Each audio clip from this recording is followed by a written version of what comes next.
YouTube dan fokus ke program sendiri atau seperti apa? Kalau aku sih tetap fokus dua-duanya ya, cuman ya jadi gini, suara tuh agak-agak ini ya, semakin seksi lah ya. Iya. Maksudnya kan suara serak-serak gitu loh. Jadi nggak apa-apa, jadi ambil sisi positifnya aja, jadi lebih seksi gitu. Padahal itu capek sebenarnya.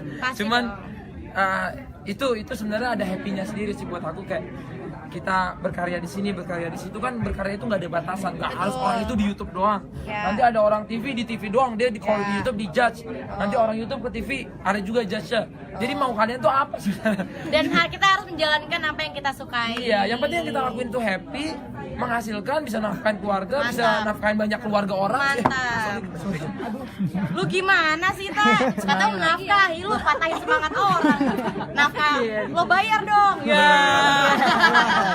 Konflik nih kalau Ayo kelihatan misalnya kalian berdua kan banyak yang artis ikut-ikutan ke YouTube. Lu gimana? Pesaing nggak sih? Banyak artis ngikutin YouTube gara-gara kesian lo berdua. Banyak yang ikut. Gimana? Lu berdua? enggak lah, justru kita saling kolaborasi karena kan mereka punya pasarnya sendiri, kita punya segmen sendiri. Jadi kan beda-beda gitu ya, dengan kolaborasi kita bisa bersatu dan nyatu gitu. Jadi fans mereka nyatu, fans kita nyatu, jadi insya Allah bisa membesarkan channel masing-masing. Jadi kalau menurut aku persaingan itu sehat sih. Ya. Dan aku malah seneng sih, banyak, kalau bisa semua selebriti di TV masuk aja ke YouTube, gak apa-apa. Ya. Ini kan bukan punya aku, bukan punya Ricis, bukan punya orang-orang. Ini YouTube itu free buat siapa aja. Ya, ini Orang bisa wartawan konten nih apa aja. mau buat. Iya Mas, ayo bikin. Collabnya mata nih tiap hari nih, dia open. Tapi gimana sih? Ya. Kalian kan dapat penghargaan juga dari YouTube. Nah, ada ngasih persembahan spesial juga nggak sih nanti mungkin Nazar apa mungkin yang akan kalian tayang di YouTube kalian? Nazar lagi nyanyi.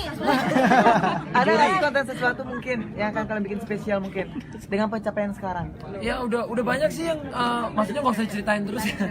Karena kan kalau sesuatu yang baik atau sesuatu yang bermanfaat buat banyak orang, kalau kita ceritain terus takutnya Niatnya berubah nanti. niatnya berubah. Jadi pasti itu tanyaan, pasti orang udah baca juga sih di berita-berita, tapi aku semoga bisa berbuat sebanyak-banyak kebaikan buat orang lain, bermanfaat sebanyak-banyaknya buat orang lain. Tak terakhir tak, penghasilan katanya sampai 500 sampai 9 miliar per bulan, itu benar nggak tak? Itu Ricis. Benar nggak tak masalah penghasilan?